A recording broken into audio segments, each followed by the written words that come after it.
Entonces, esos dos tzadikim se encuentran y hablan del chiste de Minjá de Rabbi Yom Kippur. Bueno, al final el shamash acerca del Rabbi dice, ¿de qué chiste está hablando? Nadie hace chiste en la víspera de Yom Kippur, en la Minjá de la víspera de Yom Kippur. Le dice el Rabbi, mira, es que había un decreto en el cielo. Desde el año que pasó, muchas mujeres perdieron la vida dando la luz. Y era un peso muy grande sobre la comunidad. Había muchos huérfanos, algo muy grave que pasó. Y había muchos casos. Y vieron en los tzadikim, vieron que en el cielo eso no va a pasar. Entonces rezaron y rezaron y rezaron y no ayudó. Y al final lo que pasó es que había un judío que entró en el minjá y él no sabía leer bien y se confundió y no conocía la tefilá. Y en la brajá que se llama Birkat Hashanim, la brajá de la Parnasá, la brajá de los que bendice la cosecha del año, él se confundió. Y en vez de decir Birkat Hashanim, la brajá de los años, él leyó Birkat Nashim, la brajá de las mujeres. Y él pensó que eso era una brajá especial por el decreto que había. Empezó entonces a rezar con todo su kavaná de Birkat Nashim y que Hashem me bareja Nashim, y Hashem está bendiciendo a las mujeres. Y rezó para que hay cura de esa cosa que pasó. Y con su tefilá él logró de quitar ese decreto de la comunidad judía. Los tzadikim que vieron esto dijeron que qué increíble es esto. Un judío que viene y que hace un tefilá equivocándose de la tefilá real, y él justamente está capaz de hacer lo que todos los tzadikim no pueden hacer. ¿Y todo esto por qué? Con la fuerza de su sinceridad y su tefilá. Quiero decir solamente que el punto de la tefilá en el judaísmo no es un acto protocolario, no es ¿cómo se llama? Algo que se hace de rutina por la forma, sino que es algo que realmente tenemos una fe en el poder de la palabra, en el poder de su impacto. Y si es así, hay realmente que entender un poquito más la tefilá del Sfirat HaOmer.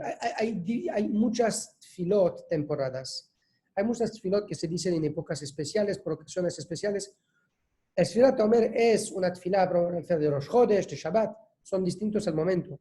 Sfirat HaOmer es algo muy especial, que el concepto de la temporada en ese mitzvah, en ese tefilá, es mucho más enfatizado.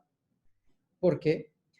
Porque no es solamente que se dice durante la época dentro de Pesach y Shavuot, sino que Sfirat HaOmer, la tefilá entera, toda esa es de contar el tiempo, de contar cada día que pasó en el tiempo que se hace esa tefilá. Y esa tefilá tiene algo que es difícil de entender. ¿Por qué? Porque realmente, ¿por qué tiene que contarse? ¿Qué estamos contando? Estamos dando un corbán. El segundo día de Pesach, los judíos llevaban un corbán que se llama Corbán HaOmer, el corbán que se llama el Omer. Y después, desde el momento que contaron ese corbán, van a contar los judíos, hoy es el primer día desde que dimos el Omer. Hoy es el segundo día del Omer. Hoy es 2 semanas y 5 días del Omer. Y cada día van a contar cuántos días pasaron desde que dieron el corbán del Omer.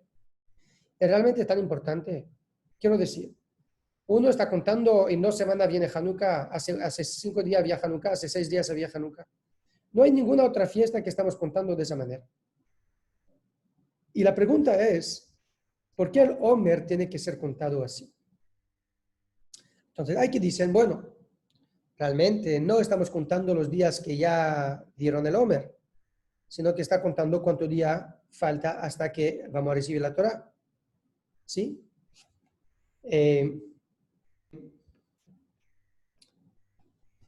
Entonces, hay que decir, bueno, eso realmente estamos contando para saber cuándo se va a recibir la Torah. Realmente, si eso hubiera verdad, y no que digo que no es de verdad, sino que en la manera que se dice la tefilá no se siente esto. Porque la tefilá no está diciendo en 20 días vamos a recibir la Torah, en 19 días vamos a recibir la Torah. Si uno quiere contar en cuánto tiempo lo falta para recibir las vacaciones al final del año, está diciendo falta 30 días, falta 15 días. Y cada día que pasa dice en 12 días, en una semana, en 5 días, 5, 4, 3, 2, 1. No estamos diciendo ya trabajé 200 días, ya trabajé 250 días. Uno no dice así. Uno cómo habla, ¿en cuánto tiempo voy a recibir lo que estoy esperando?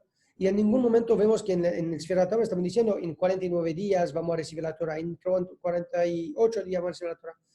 Estamos contando no por adelante lo que viene, sino por atrás, lo que ya pasó. ¿Usted me sigue? Ok.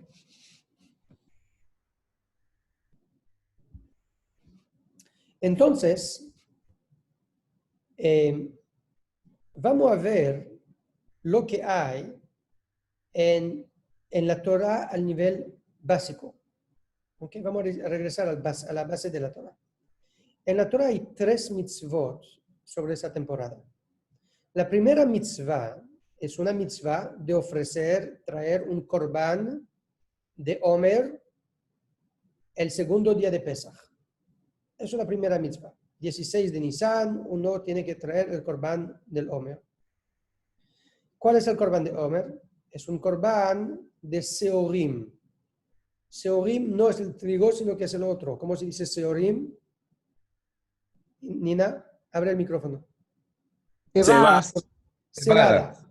Es un corbán de cebada. No es un corbán de trigo, sino un corbán de cebada. Es un corbán muy especial. Se va a ofrecer el 16 de Nisan, el segundo día de Pesach, en el Beit HaMikdash. Eso es la primera mitzvah. La segunda mitzvah es que desde el momento que que damos ese corbán, hay que contar 50 días, 7 semanas. Contamos 49 días, el 50 vamos a ofrecer un nuevo corbán, eso es la tercera mitzvah. Primera mitzvah, traer el corbán de la cebada. Segunda mitzvah, contar 49 días. Y la tercera mitzvah, cuando llegue el 50 días, vamos a dar un corbán, un otro corbán, que eso es un corbán de trigo esa vez. Eso es la construcción bíblica de la Sfirat HaOmer. Ahorita hay algo interesante sobre ese corbán que se hace.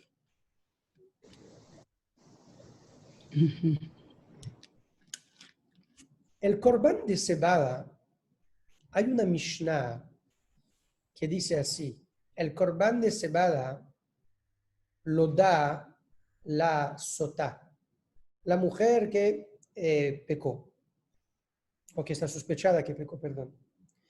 ¿Y por qué eso? ¿Por qué ella tiene que dar un corbán así, un corbán de cebada? Dice la Mishnah, porque realmente no hay ningún corbán de cebada en todo el Mishkan, todo el Beit HaMikdash. Porque la cebada no es una comida que el ser humano come más. Es una comida que los animales comen más. Es una comida más de los animales que los seres humanos. Y si es así, la comida recuerda a la comida del animal. Y uno no puede traer al Beit HaMikdash una comida que recuerda al corbán del animal. ¿Por qué entonces la sotá, la mujer que está sospechada que pecó, tiene que traer ese corbán? Dice la Mishnah, porque esa mujer va a traer ese corbán para recordar que está sospechada de una acción animal. Es una Mishnah. El problema con esa Mishnah eso no es el único corbán de cebada que se trae. Esa mujer no es la única que trae ese corbán. Todo el pueblo judío trae un corbán de cebada también. ¿Cuándo? En el corbán a Omer. En el corbán del Omer, todo el pueblo judío trae un corbán de cebada. ¿Y qué pasó con el pueblo judío? Él está también recordando que sus acciones son acciones animales. Entonces, definitivamente, hay un aspecto en ese corbán que tenemos que entender. ¿Y acaso podría ser que realmente el corbán del Omer es justamente un corbán, y toda la construcción está, del Corban cuenta, y Corban de cebada cuenta de los días, y Corban de trigo, es realmente una construcción que nos van a ayudar en el sentido profundo de por qué estamos contando. Para entender todo esto, quiero introducir un punto. Shavuot es un momento, es una fiesta. Shavuot es el final de la cuenta, ¿no? Shavuot es una fiesta, la única de toda la Torah, que no tiene fecha cerrada. ¿Qué tiene Shavuot? Tiene que ser el 50 días después que empecemos la cuenta del Omer. Entonces, ¿qué fecha es? No sabemos. A veces el 5 de Sivan, a veces el 6 de Sivan, a veces el 7 de Sivan. Depende de cómo era el Rosh Hodesh. Si tenemos un mes de 20 días, de 29 días, de 30 días, va a cambiar. Si tiene 2 días de Rosh Hodesh o un día de Rosh Hodesh. El mes puede ser más corto o más largo. Shavuot siempre va a caer no en la fecha del mes, sino en el 50 días. Dependiendo de si tenemos los meses más corto o más largo, la Mishnah dice puede cambiar, la fecha puede cambiar. Pero aunque no tenemos fecha cerrada por Shavuot, la Torah sí nos dice una fecha interesante, que es el día de la semana. ¿Qué día de la semana Shavuot siempre va a tener que ser? Y sobre esto, dice la Torah, Mimajorat a Shabbat. El Shavuot tiene que ser el día después de Shabbat. ¿Qué día viene después de Shabbat? Domingo. De ahí, de ese pasú que se repite muchas veces en la Torah, el día siguiente, el día después de Shabbat, el día después de Shabbat, surgió una guerra increíble dentro de algunos grupos judíos, sectas judías y los rabinos. ¿De dónde vino todo ese cuento? Había un jajam en la época de la Mishnah, se llamaba Antignos. Antignos era un taná muy grande, un líder judío. Antignos Ish Sojo, exactamente. Y él está mencionado en el Pirkei Avot que estamos estudiando ahorita. Nos dice una enseñanza importante. Y eso fue su leitmotiv en la vida. Estaba diciendo a su alumno, judíos, que no cumplen la Torah y las mitzvot para recibir un regalo después. Que no sean como judíos que sirven a Dios para recibir una recompensa al final del día. Que sean como sirvientes que sirven a su Dios por amor, sin deseo de recibir la recompensa. Eso era todo su educación en la vida. Que sea judío íntegro, con corazón, sin hacer cuenta con Ganeden, Geinom, y mitzvot, y averot, y sahar, y onesh, y castigos y recompensa. Que no sea así, que sea judío íntegro con su corazón ya. Él tenía 2 alumnos, uno que se llama Tzadok y uno que se llama Baitos.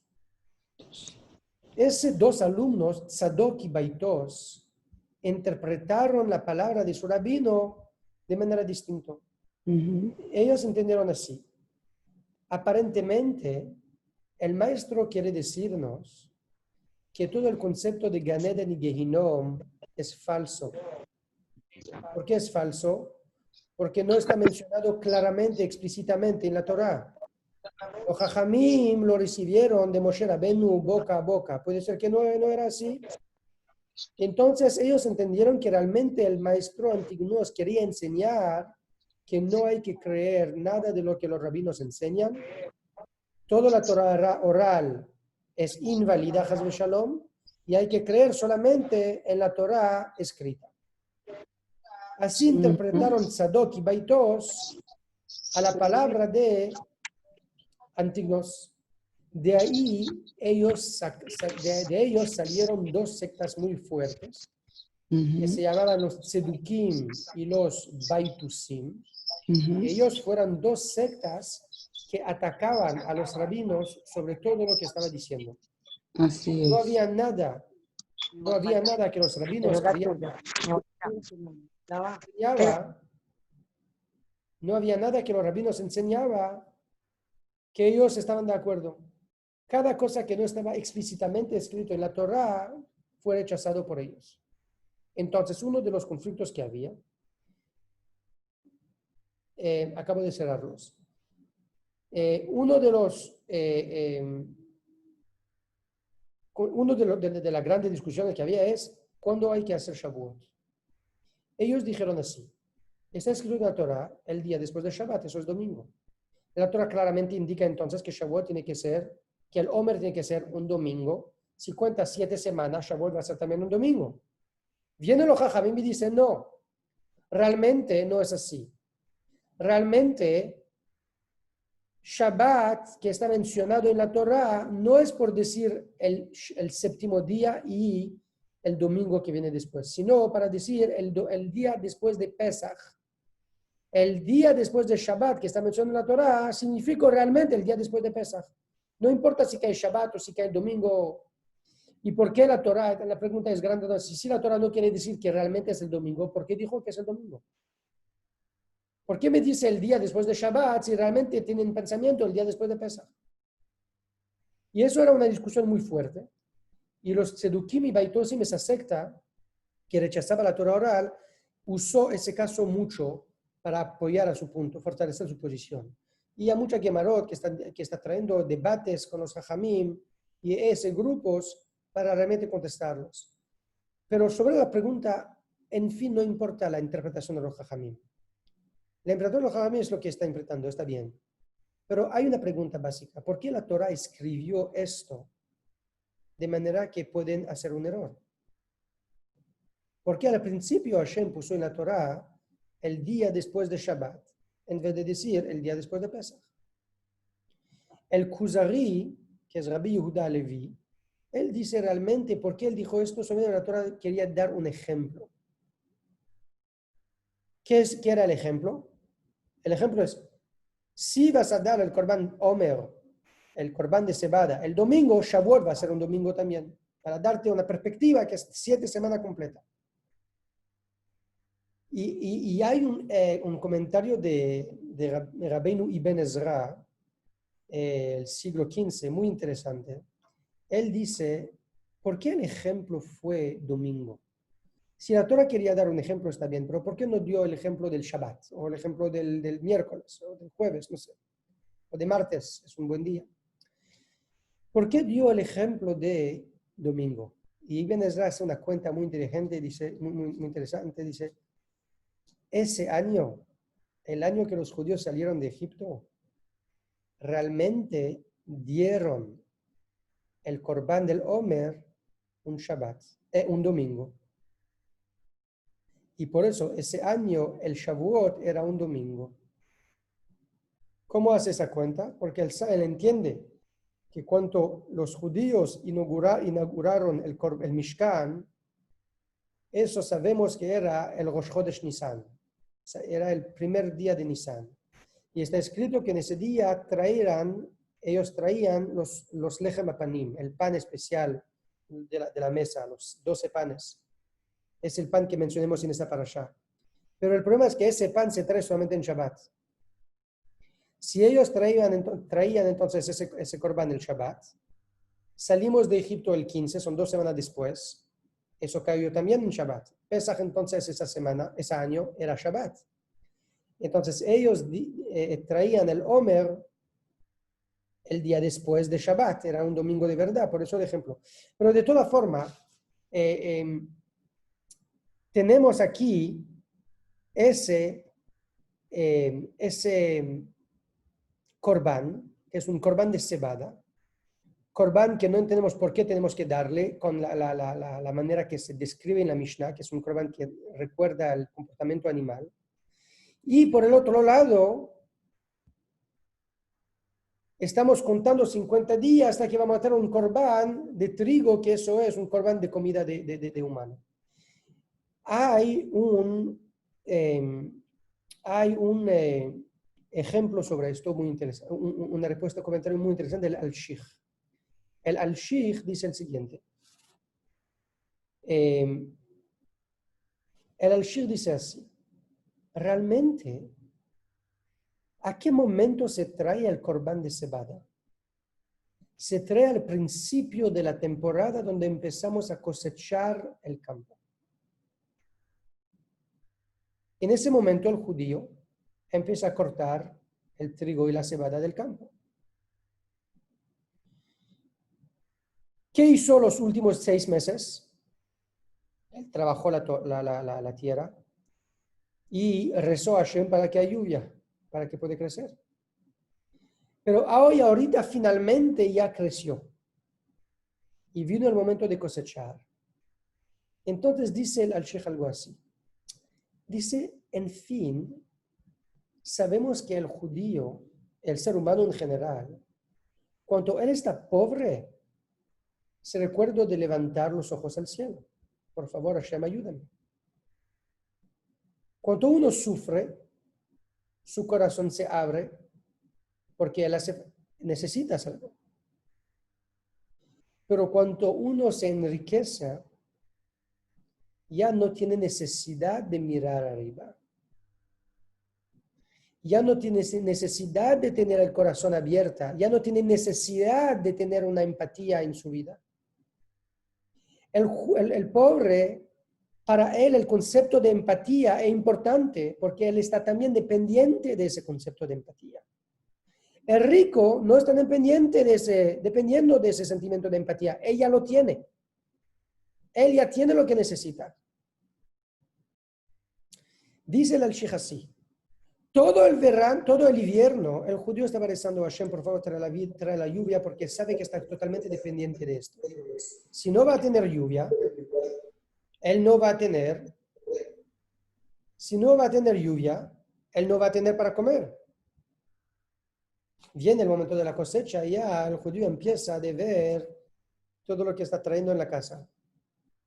Y ya empieza a desarrollar la idea que no hace falta de rezar. No hace falta rezar. Ya tengo lo que necesito. Y por eso, dice el al-Sheikh, que trae el Corbán del Omer en ese momento justo. ¿Por qué en ese momento? Para que se recuerda quién le dio lo que él está cosechando ahorita. Que no te olvidas que hace un mes estaba llorando por la lluvia. Que no olvidas que hace 6 meses trabajaste duro y no había nada. Hoy tiene todo, que no te olvidas quién te le dio. ¿Y cuándo se va a contar esto? El Corbán se va a traer el primer día de la cosecha. ¿Y cuánto tiempo dura la cosecha? 7 semanas. Después de 7 semanas la cosecha ya está cortada y se va a dejar el grano en el campo para secarse en el sol. Durante esas 7 semanas se va a cortar y se va a juntar empacado. Y después eso se va a dejar en el campo y tiene que secarse en el sol. Todo el tiempo que está trabajando en el campo, cosechando, el primer día va a traer el Corbán para recordarse de esto. Y el segundo día va a empezar a contar. Es el segundo día del Omer. Me recuerdo de dónde tengo lo que tengo. El segundo día y así va a seguir.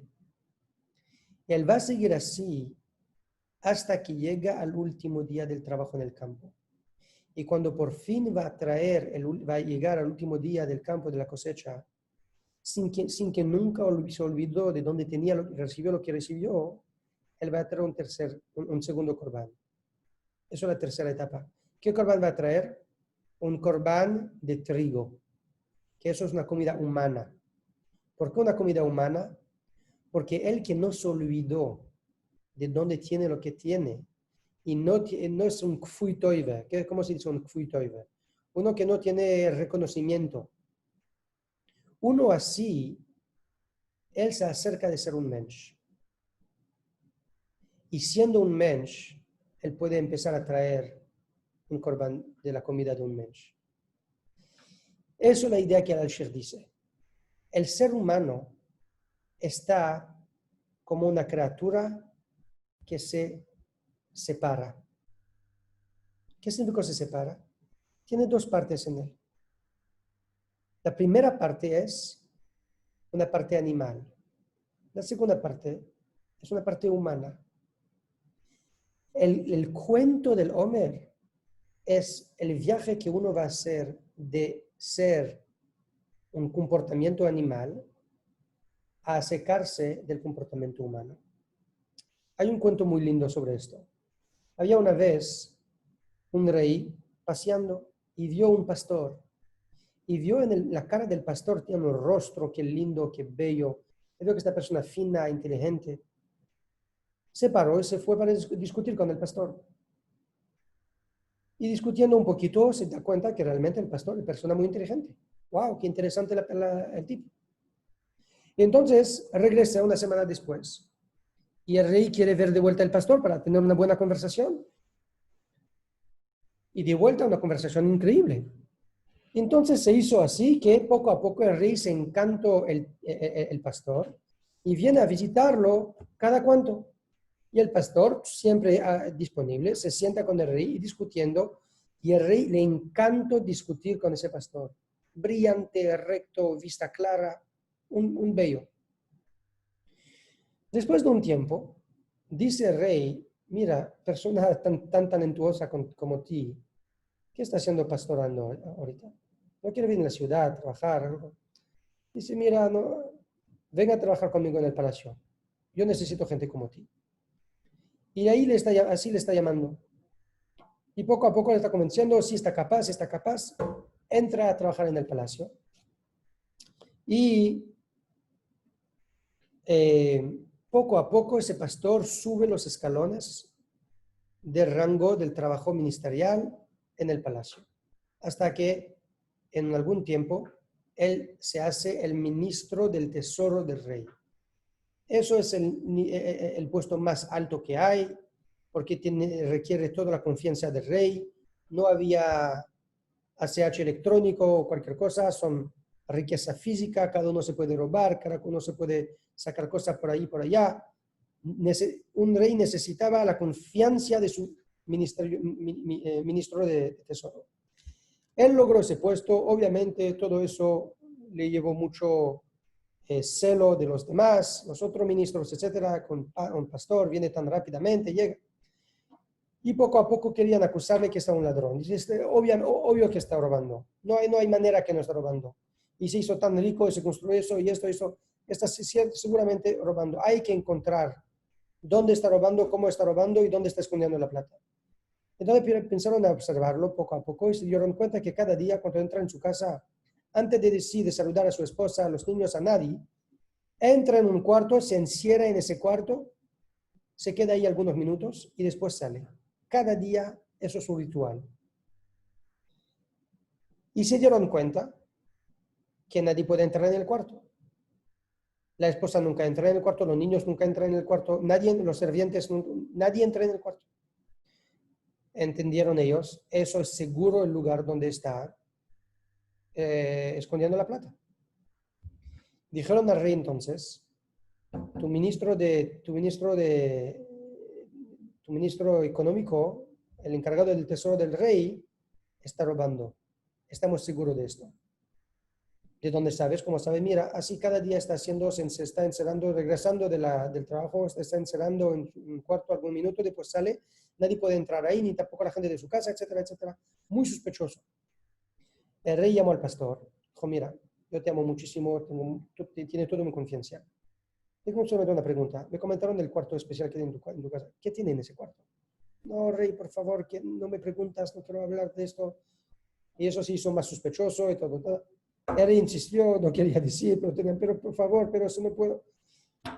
Yo quiero que vamos de una vez a la casa y vemos el cuarto. Salieron con ministros, con soldados, con todos. Llegaron a la casa, abren, nadie tiene la llave. Él solamente tenía que abrir. Y entra en el cuarto. Y había un cuarto sin ventanas, encerrado de todos los lados. Y había adentro solamente una silla al centro,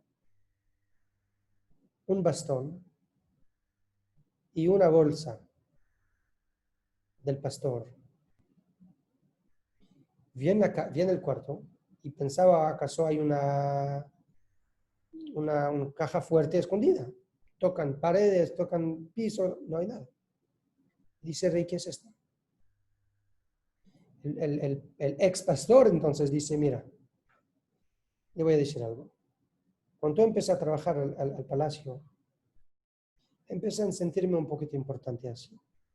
Y con la riqueza que empezó, me sentí aún más fuerte.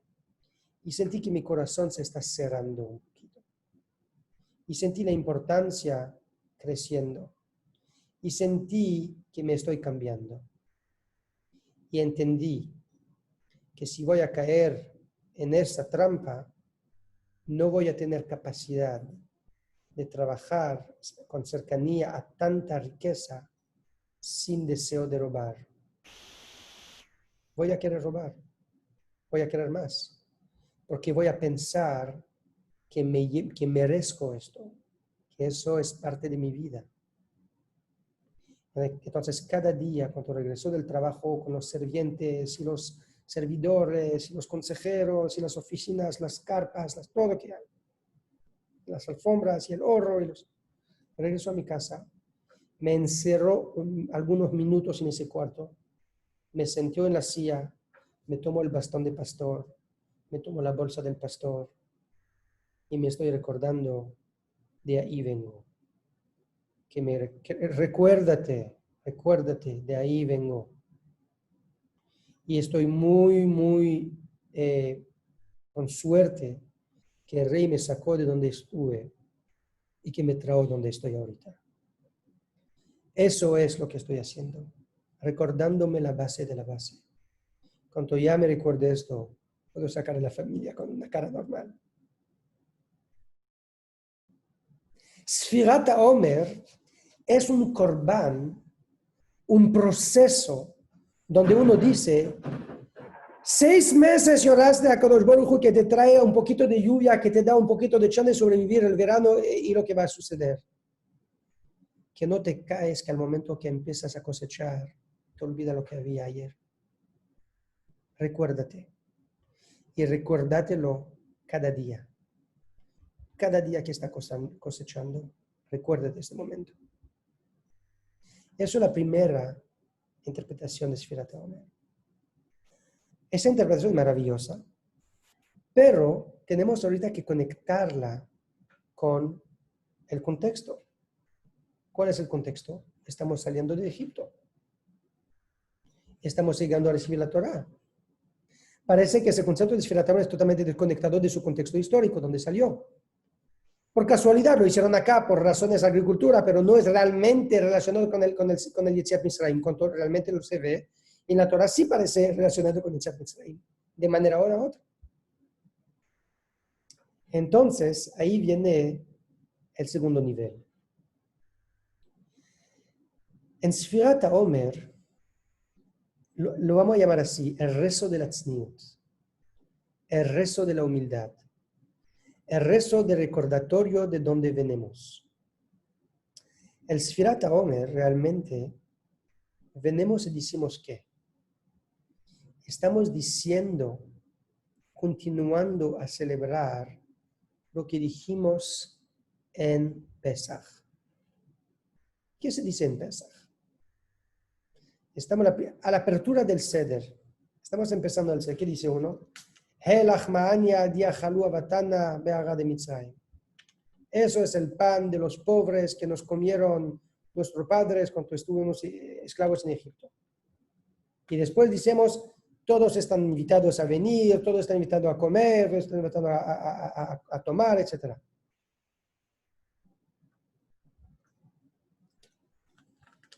Y realmente piensa, si quieres invitar, ¿por qué invitas ahorita?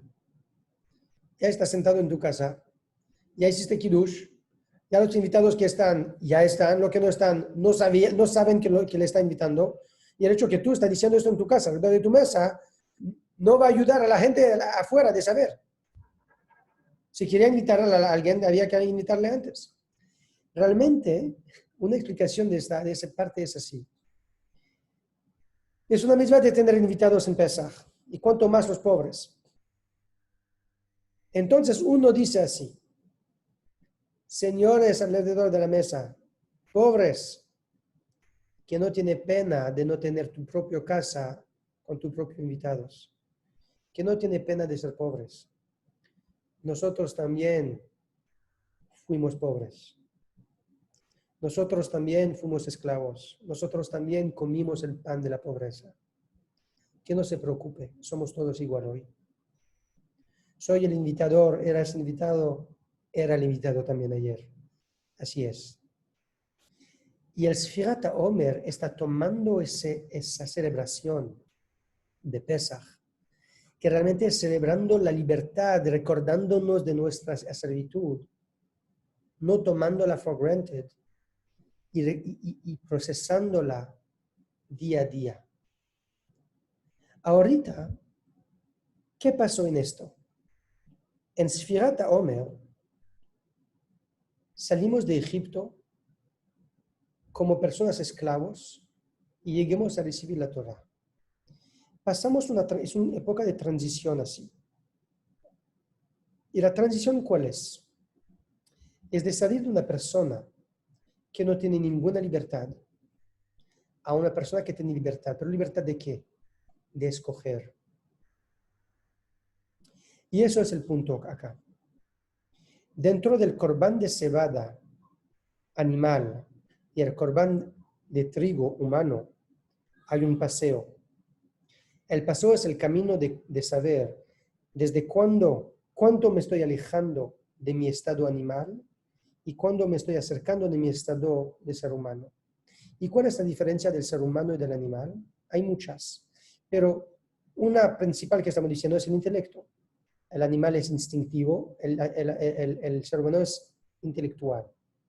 Pero realmente la mayoría de los seres humanos no están tan intelectual. Somos un paquete de emociones y de reacciones y estamos actuando mucho más en base de nuestro corazón que nuestra cabeza. Y segundamente, hay muchos animales que tienen intelecto también. No tan desarrollado como, pero hay algunos monos que pueden hacer, por ejemplo, truco de ¿cómo se dice? De distracción. Que van a hacer un truco por allá para robarte la banana del otro lado, cosas así. O sea, tienen desarrollado técnicas suyas y cosas así. Y muchos otros animales tienen también algunos elementos de inteligencia. ¿Cuál es entonces realmente la diferencia?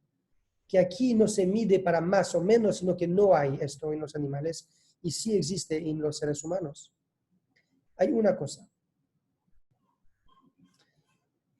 Y para excluir una otra, cuando dice la comunicación, es verdad, la comunicación humana es mucho más desarrollada, pero los animales sí pueden comunicar también.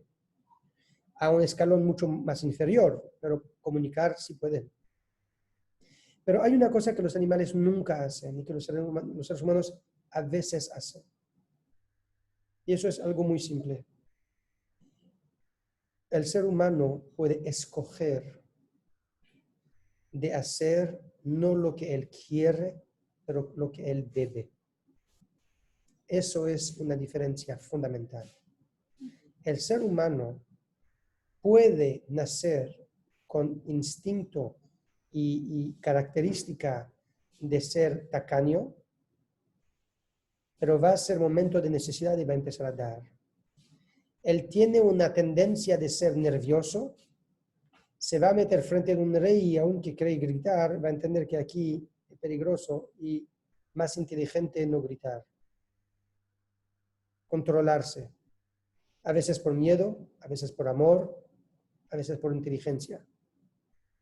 Pero controlar su característica. A veces uno tiene celo y va a entender con madurez, eso es destructivo. Hay que quitar y controlar ese pensamientos también. Y cada uno con a uno que está perezoso, uno que está posponiendo las cosas por después, y cada uno con sus cosas. Pero el punto es que, en fin, el ser humano tiene capacidad, sino de cambiar su esencia, pero de actuar de manera distinta que su naturaleza le está propulsando. Él puede actuar con su mente y no solamente con su quisques. El animal, eso no puede. El animal, si es un predador, él va siempre a cazar. Si es un herbívoro, él va siempre a comer la hierba. Si es un animal cruel, él va a matar con crueldad. Si es un animal valiente, él siempre va a ser valiente en su combate. Si es un animal que se escapa, siempre se va a esconder y escapar. El animal no cambia su naturaleza. El águila siempre va a ser una águila, y la oveja siempre va a ser una oveja, y el león siempre va a ser un león. A ningún momento la oveja se va a convertir en un león, aún frente de una ovejita más pequeña que ella. ¿Por qué? Porque no nació como león. No tiene esa crueldad en ella. Así muy simple. Y el león puede ser el león más saciado que hay. El león sigue siendo un león y nunca va a ser una oveja. El cuento muy famoso de Maimónides que se cuenta, y algunos lo cuentan sobre el Rabbi Nosson Eibeshitz, que una vez había un debate si se puede educar y cambiar la naturaleza de los animales. Y la cura decía que sí, y él dijo que no. Y en fin, el rey dijo, bueno, tiene un mes para preparar su argumento, y llegaban, y cuando llegaban, Rambam no era listo para nada porque no pensó en esto algo serio. Entonces, después de un mes vinieron y le tocan la puerta, está esperando para la prueba. El rey está esperando, todo está esperando, y él estaba ni listo de ningún argumento, de ningún nada, estaba metido en otra cosa más importante que esa tontería de educar a los animales. Entonces, bueno, él vio y había ahí un mouse, ¿cómo se dice? Un maíz, el ratón. Había un ratoncito y él, cerró el ratoncito en una cajita y se le llevó en su bolsillo. Llegaron ahí y él y el oponente tenía un gato bien vestido, caminando sobre dos patas. Llegaban con un plato muy adecuado, muy fino, como un mesero, ¿no? Y estaba dando el puente, su punto, que se puede educar y cambiar. Y el Rambam en ese momento abrió su cajita y se saltó el ratón. Y cuando el gato vio el ratón, ya empezó a correr atrás del ratón como un loco. Ya se fue toda la educación de un mes. Ya no había nada que explicar. Eso el animal no puede. El ser humano sí puede. El ser humano que está acostumbrado a gritar sobre cualquier cosa o hacer lo que hace y le educa a cambiar sí puede. ¿A qué nivel va a cambiar? ¿Cómo? Pero cambiar sí puede. El Sfirat HaOmer entonces es no solamente de recordarnos lo que nos dieron, lo que tenemos. Es también un proceso distinto de decir, hay en el ser humano aspectos animales y aspectos humanos. Hay una Gemara muy linda que dice, hay 6 cosas en el ser humano. 3 de ángel y 3 de animal. Uno de ángel que tiene es el dat, el intelecto. Tiene un intelecto muy alto, muy fino, puede llegar a cosas finas. Él camina recto, él camina de pie, que es diferente, que su cara puede ver el cielo. El animal, su cuerpo está así, su cabeza está allá, siempre mirando al suelo. El ser humano camina recto, entonces sus ojos pueden ver el cielo, que tiene una vista más alta. Y también puede hablar en la Lashon HaKodesh, puede hablar con palabras finas, comunica de manera fina. Esas son cosas como los ángeles que tiene el ser humano. Tiene 3 cosas que son como los animales. Comen y beben, se reproducen como animales y también tiene salidas como animales.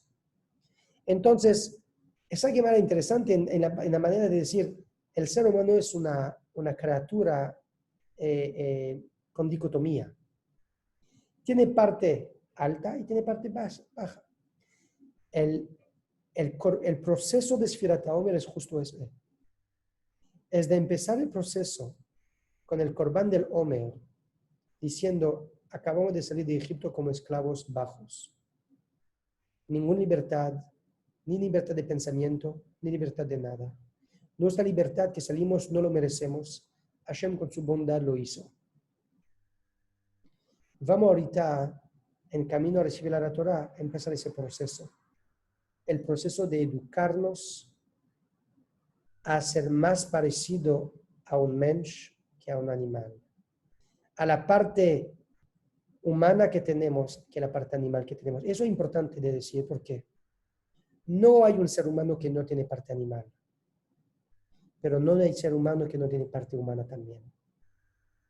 Y el ser humano no se puede cuadrar en una caja en la cual se dice, él es un animal o él es un mensch. No hay ser humano que no tiene parte animal y no tiene ser humano que no tiene parte humana, alta, fina. El proceso es de la cual es más cerca.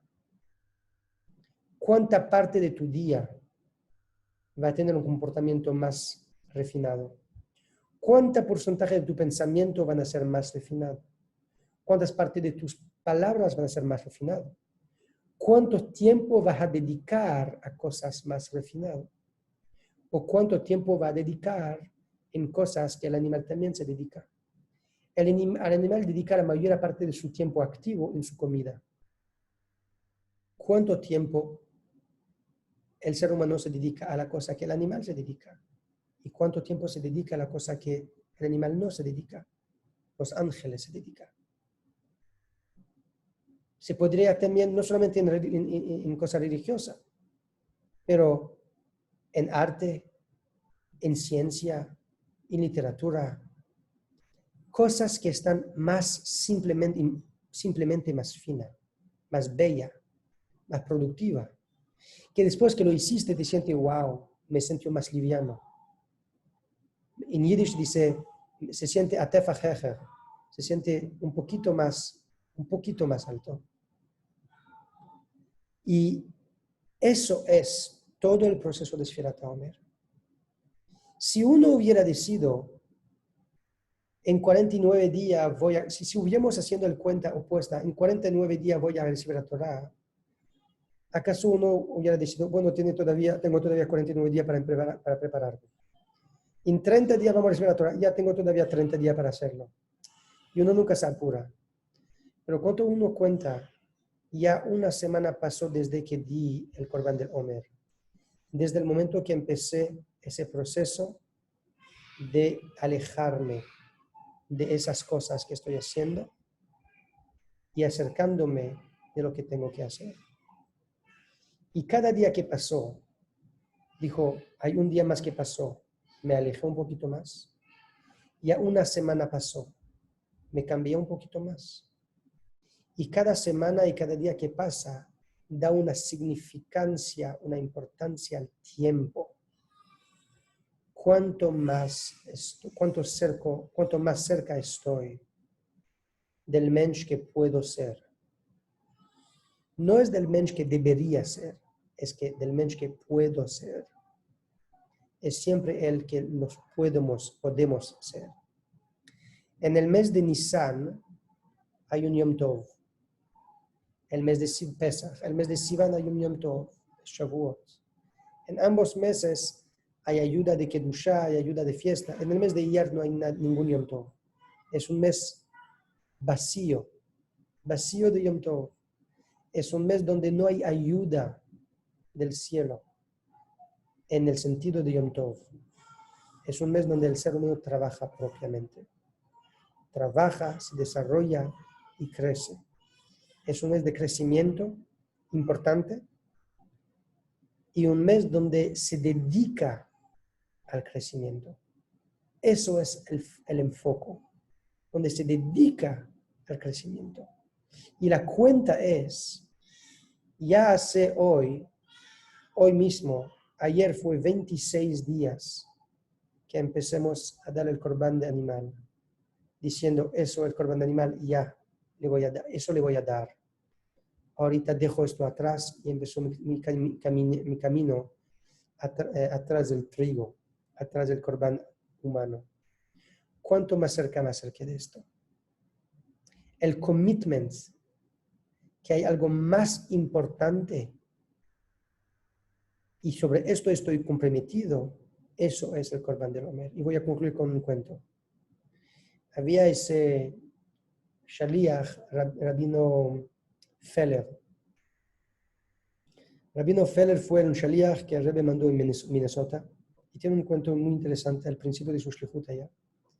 Él llegó ahí, Minnesota era una ciudad, es todavía una ciudad, es un state, eh, eh, muy, hay una élite que vive allá, gente intelectuales, había una comunidad judía ahí que estaba bien establecida, pero una comunidad no religiosa por nada, mucho más cerca del conservatismo, reformismos. Había cerclos de literatura, cerclos de arte, todo judío, pero no había ninguna religión. Él vino allí como un hasid, con todo fuego para hacer cambio, para hacer su shlichut. Y le dijeron, mira, no es el estilo de la ciudad acá, no es mucho esto, no es mucho esto. Pero bueno, como un joven muy dedicado, lo cerraron la puerta, entró por la ventana y así fue. Y en cada lugar escuchó un nombre. Si hay un judío que tiene que encontrarte en esa ciudad, es un judío que se llama Velvel Green. Velvel Green es el judío que tiene que encontrar. Si quieres saber si puedes hacer algo en esa ciudad, siéntate con Velvel Green. ¿Quién es ese Velvel Green? Él no sabía, buscó. El Velvel Green era un científico de los mayores en su tema, ¿cómo se dice? En su sector, era uno de los científicos más altos del mundo. Estaba trabajando para la NASA, estaba trabajando sobre estudios moleculares del universo, del espacio, para preparar las misiones de la NASA en el espacio. Eso era en los años 60. Entonces, él muchos tiempos no estaba en su casa, estaba en una área secreta de la NASA, que nadie sabía dónde es, ni su familia no sabía dónde él estaba, sabía que estaba en una misión secreta, no sabía dónde estaba, y regresaba después de un mes, 2 meses, y él quería sentarse con él, entonces llamó y le dijeron, no está en la ciudad, regresa en un mes. ¿Dónde está? No sabemos. Y él no dejó. Siguió a buscar dónde es ese sitio, cuánto tiempo es ese sitio, dónde podría ser, y finalmente encontró el sitio donde Velvet está, encontró su número de teléfono y llamó. Y cuando llamó al Velvet Green, y el Velvet Green después escribió un libro, él hizo Teshuvah después, y él escribió un libro y contó ese cuento. Entonces tenemos todos los detalles de la parte de Velvet Green, como él está contando el cuento. Y él dice, yo estaba ahí, estaba totalmente secreto. Ni mi familia sabía dónde estoy. Había un número de teléfono también secreto. Y de repente hay un hasid que me llama, que no tengo idea de dónde logró mi locación, mi ubicación, de dónde logró ese número de teléfono. Eso era o sea, de dónde tenía esa información. Era muy, muy persistente. Y me llama ese joven, parece muy joven, y dice, hola, señor Green, necesito sentarme contigo, muy importante, que hablamos de tata, y yo vine acá, rabino, para hacer. Y dijo, mira, ok, está bien, pero yo regreso en un mes. No, pero no puede esperar un mes. Insistió, y la insistencia de ese joven y su vehemencia era tan extraño que dijo, ¿sabe qué? Venga. Y le dio una cita para esa tal fecha, después del día de trabajo, se sentaron. Okay. Él llegó ahí, había todas la guardia, una apertura, 2 aperturas, segundo checkpoint, 3, 4. Después de todos los checkpoints ya llega en el sitio y entra y le dan a esperar, y tiene la oficina de Velvet allí, y se sienten. Y dice, mira, el Shaliach metió todo ahí. Pero ya de entrada la cita fue horrible. Los tonos de la discusión subió muy rápido. Y ya, pero de cosas como, él entró con su saco negro, su sombrero negro, camiseta blanca. Dijo, pero ¿qué está vestido así como un matador? Estamos en Estados Unidos. 1960, señor, sea un poquito moderno, date algún colores. ¿Qué es eso? Y empezaron a hablar muy, muy rápidamente, mucho más como un debate que como una discusión. No había ninguna cooperación. Ya entendieron que todo está... En un momento de la discusión, Velvet Green recibió una llamada. Ya estaban bien, no bravo, pero una discusión bien animada. Y Velvet Green recibió una llamada, entonces cortó un poco la discusión y Rabino Feller ve por la ventana que ya se cae el sol y que casi va a perder la hora de Minja. Se levantó entonces, puso su cartel y empezó a rezar Minja. Cuando el señor Green, profesor Green se llama, cuando el profesor Green pone el teléfono de vuelta, se da cuenta que tiene un rabino que se ortogó el espacio. Él está en su oficina rezando y él tiene ahorita que esperar que el señor rabino va a terminar de rezar. Ni pidió permisión para rezar, ni pidió... Así, como un bárbaro. Entonces, cuando terminó de rezar, y dijo, rabino, usted no tiene vergüenza.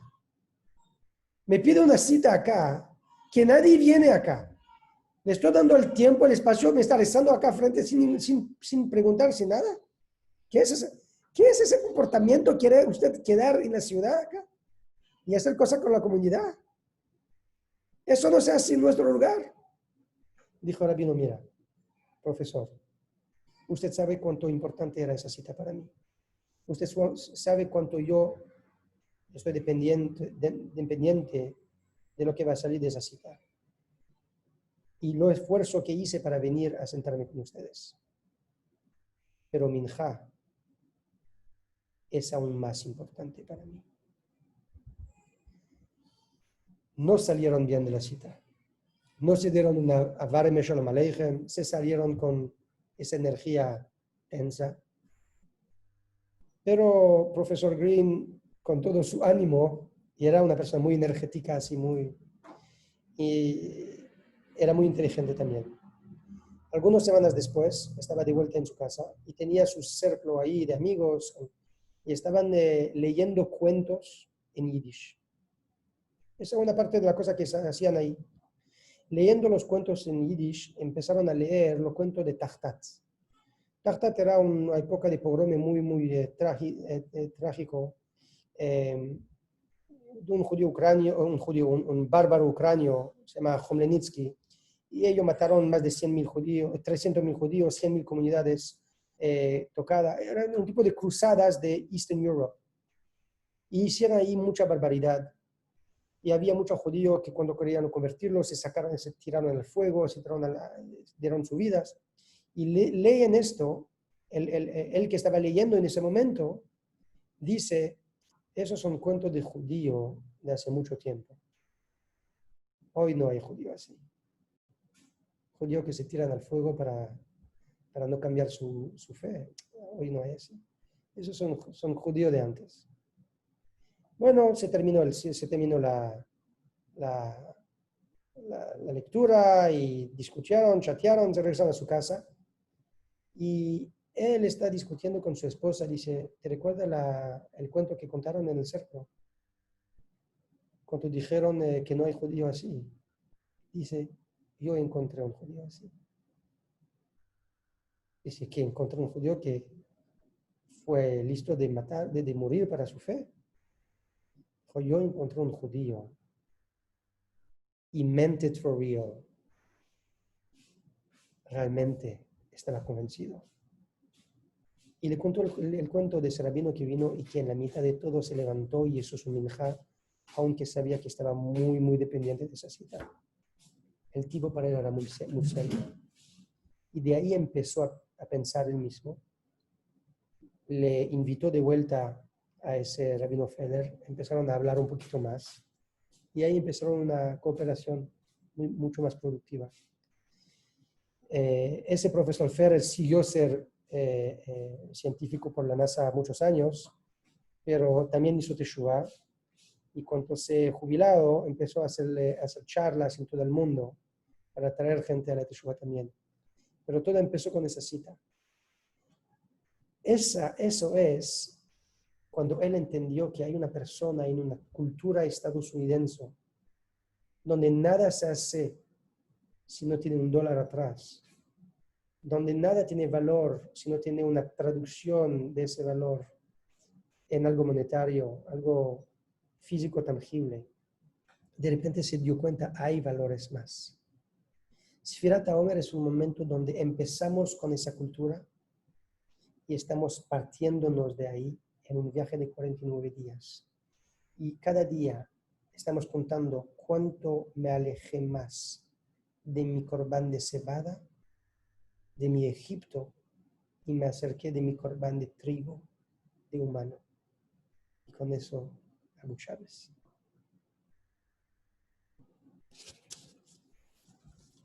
Shkoya. Muy lindo mensaje. Coyo, el bello mensaje, bello. Bello, Hermoso. inspirador. Gracias, Coyo.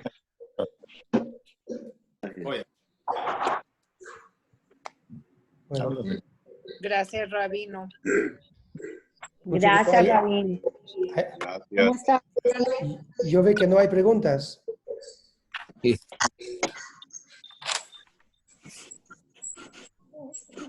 Gracias, Rabino. Excelente. Shabbat Tov a todos. Shabbat Shalom, Rab. Shabbat Shalom. Ahorita se dice Shabbat Shalom. Di Chávez, di Chávez. Aquí Chávez. Aquí Chávez. Aquí Chávez.